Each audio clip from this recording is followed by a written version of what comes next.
पूरा शहर जहरीली गैस से सो गया था और मेहुल और भूल भुलैया साइंटिस्ट लैब में एंटीडोट बनाने का डिस्कशन कर रहे थे कि तभी मेहुल को टिक टिक टिक आवाज आती है। साइंटिस्ट, यहाँ बॉम्ब है, जल्दी अपना सीक्रेट रूम ओपन करो। मेहुल और साइंटिस्ट सीक्रेट रूम में चले जाते हैं और जोरदार बॉम्ब ब्लास्ट होता है। किसी ने दोनों को मारने के लिए बॉम्ब प्लांट किया था। साइंटिस्ट, हमें जल्द से जल्द इस केमिकल वाली गैस का एंटीडोट तैयार करना होगा। आज तो बच गए, लेकिन ये लोग हमें नहीं छोड़ेंगे। मैंने डॉक्टर संजना को भी एंटीडोट पे काम करने के लिए बोल दिया है। तभी मेहुल को कुछ हेलीकॉप्टर जैसा सुनाई देता है। मेहुल खिड़की से दिखता है तो भूल भुलैया साइंटिस्ट के घर के ऊपर 3 हेलीकॉप्टर उड़ रहे थे। Interesting, very very interesting. लगता है जयकाल आर्मी हमें मारने के लिए दोबारा आ गई है। मेहुल भूल भुलैया साइंटिस्ट की लैब से एक टेलीस्कोप उठाता है और भूल भुलैया साइंटिस्ट से कहता है, मैं टेलीस्कोप की मदद से देखता हूँ कि वो कितने लोग हैं और उनके पास क्या क्या हथियार है। अब वहाँ 3 खिड़कियां मौजूद थी जिसकी मदद से मेहुल बाहर देख सकता था। तो लॉजिकल आर्मी, क्या आप बता सकते हैं तीनों में से कौन सी खिड़की से मेहुल बाहर देखेगा, ए, बी या सी? सोचिए सोचिए लॉजिकल आर्मी।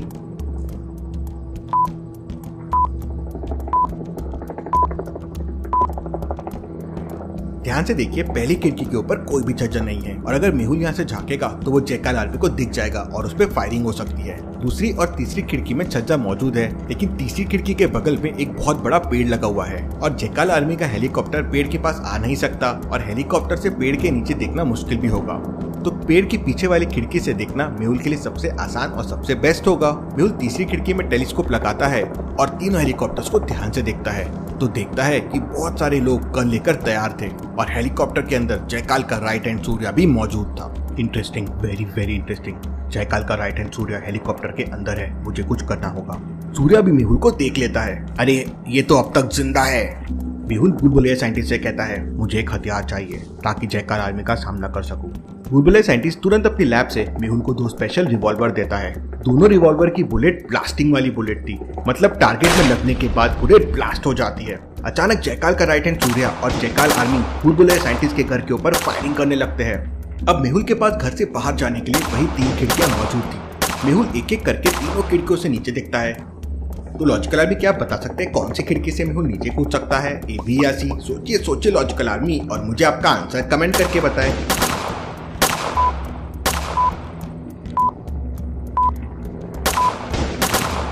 पहली खिड़की के नीचे चारे का ढेर डला हुआ है। अगर मेहुल यहाँ से कूदेगा तो उसे चोट नहीं लगेगी। दूसरी खिड़की के नीचे छोटा सा नाला बह रहा है, वहाँ की मिट्टी बहुत गीली है, इसलिए मेहुल को यहाँ से भी चोट नहीं लगेगी। लेकिन पहली और दूसरी खिड़की से अगर मेहुल कूदेगा तो जयकाल आर्मी उसे देख लेगी और मेहुल पे अंधाधुंध फायरिंग शुरू कर देगी। लेकिन तीसरी खिड़की के बगल में एक पेड़ लगा हुआ है, वहाँ से जाना मेहुल के लिए सेफ रहेगा क्योंकि मेहुल इतना विजिबल नहीं रहेगा। भूल भुलैया साइंटिस्ट, मैं चाह रहा हूँ, मेरे चाहते ही सारी खिड़कियां लॉक कर देना। मेहुल तीसरी खिड़की की मदद से पेड़ पे लटक जाता है और धीरे धीरे करके पेड़ के ऊपर चढ़ जाता है। वहां से मेहुल अपनी दोनों गन निकालता है और छुपकर जयकाल आर्मी के हेलीकॉप्टर को टारगेट करने लगता है। मेहुल गन से हेलीकॉप्टर की पंखुड़ियों पर निशाना लगाता है। मेहुल का निशाना कभी नहीं चूकता। मेहुल गोली चला देता है और बुलेट सीधे जाके हेलीकॉप्टर की पंखुड़ियों पे लग जाती है। जैसे ही गोली उस पे लगती है, एक जोरदार ब्लास्ट होता है। ब्लास्ट होने के बाद हेलीकॉप्टर डिसबैलेंस हो जाता है और थोड़ी दूर जाकर एक पेड़ के ऊपर क्रैश हो जाता है। इसके बाद मेहुल दूसरे हेलीकॉप्टर को निशाना लगाने जाता है, तभी जयकाल का राइट हैंड सूर्या मेहुल को देख लेता है और एक हैंड ग्रेनेड मेहुल के ऊपर फेंक देता है। अपनी जान बचाने के लिए मेहुल तुरंत पेड़ से कूदता है और इतने में हैंड ग्रेनेड ब्लास्ट हो जाता है। ज्यादा ऊपर के गिरने की वजह से मेहुल के पैर पे चोट आ जाती है और सूर्या मेहुल पे फायरिंग भी शुरू कर देता है। अपनी जान बचाने के लिए मेहुल लंगड़ लंगड़ के भागने लगता है और एक पेड़ के पीछे छुप जाता है। उधर लैब के अंदर डॉक्टर संजना जयकाल आर्मी के उन 5 लोगों का चेकअप कर रही थी जो नकली पुलिस वाले बनकर आए थे और आलिया वहाँ बैठकर एप्पल खा रही थी और अपने मोबाइल पर डिटेक्टिव मेहुल गेम खेल रही थी। इस क्राइम सीन में आलिया को एक मर्डर वेपन ढूंढना है। लॉजिकल आर्मी, क्या बता सकते हैं इस क्राइम सीन में मर्डर वेपन कहाँ छुपा हुआ है? ढूंढिए ढूंढिए लॉजिकल आर्मी, और अगर मिल जाए तो वीडियो को लाइक करके बताएं।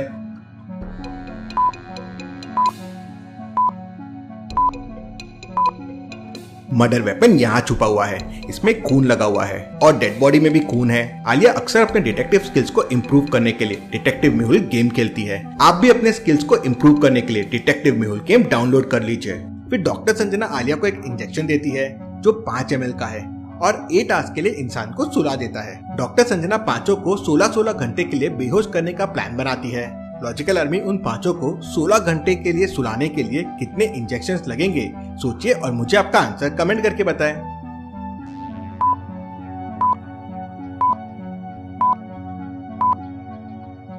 एक आदमी को 8 घंटे तक बेहोश करने के लिए 5 ml की एक इंजेक्शन की जरूरत पड़ेगी। मतलब उसी आदमी को 16 घंटे तक बेहोश रखने के लिए 2 इंजेक्शन की जरूरत पड़ेगी। अब टोटल 5 आदमी हैं तो टोटल 10 इंजेक्शन की जरूरत पड़ेगी। आलिया एक एक करके सभी को बेहोशी का इंजेक्शन लगा देती है और सारे जैकल आर्मी के लोग 16 घंटे के लिए बेहोश हो जाते हैं और आलिया फिर से अपने मोबाइल पे डिटेक्टिव मेहुल गेम खेलने लग जाती है। वहीं डॉक्टर संजना जैकल आर्मी के एक आदमी का ब्लड निकालती है और उसे टेस्ट करने के लिए लैब के दूसरे कमरे में चले जाती है। लेकिन तभी उन पांचों में से एक आदमी को होश आ जाता है और वो डॉक्टर संजना की एक बड़ी कैंची उठाकर धीरे धीरे आलिया की तरफ आने लगता है। आलिया मोबाइल की स्क्रीन पर बिजी थी, लेकिन आलिया को अपनी स्क्रीन में पीछे से जैकाल का आदमी आते हुए दिख जाता है। आलिया अपनी चेयर घुमाती है, खड़ी होती है और उसे जोरदार किक लगाती है और वो दूर जाके गिरता है और फिर वापस आलिया उसके नेक पे एक इंजेक्शन लगा के उसे बेहोश कर देती है। उधर बुलबुले साइंटिस्ट के घर के बाहर ताबड़तोड़ फायरिंग हो रही थी। साइंटिस्ट बहुत होशियार था, वो डिटेक्टिव मेहुल को बचाने के लिए अपने लैब में गैजेट्स देखने लगता है। वहीं जैकाल का राइट हैंड सूर्या स्नाइपर बंदूक से निशाना लगाता है और पेड़ के पीछे छुपे मेहुल को टारगेट करता है। गोली मेहुल के बिल्कुल बगल से निकल जाती है। अब मुझे यहाँ से बाहर निकलना होगा, यहाँ ज्यादा देर छुपने का कोई फायदा नहीं है और मुझे बुलबुले साइंटिस्ट को भी बचाना है, वो इस फायरिंग से नहीं बच पाएगा। मेहुल अपनी दोनों रिवॉल्वर लेकर पीछे की तरफ भागता है और जैकाल आर्मी के हेलीकॉप्टर के ऊपर हवा में फायरिंग करने लगता है। मेहुल की किस्मत अच्छी थी और एक गोली जैकाल आर्मी के हेलीकॉप्टर में लग जाती है और ब्लास्ट हो जाता है। ये देखकर सूर्या को बहुत गुस्सा आता है और वो बंदूक की जगह हेलीकॉप्टर से बम फेंकने लगता है। एक बम मेहुल के पास आके गिरता है और बम ब्लास्ट होते ही मेहुल उछलकर दूर जाके गिरता है। अब मेहुल बुरी तरह से घायल हो जाता है और उसकी गन भी ब्लास्ट में हाथ से छूट जाती है। मेहुल खड़े होने की कोशिश करता है मगर वो खड़ा नहीं हो पा रहा था और उधर जैकाल के राइट हैंड सूर्या का हेलीकॉप्टर तेजी से मेहुल की तरफ आ रहा था। क्या अब सूर्या मेहुल को मार देगा या फिर मेहुल दोबारा खड़े होकर जैकाल के राइट हैंड सूर्या का मुकाबला करेगा? देखते हैं हम अगले एपिसोड में। Thank you.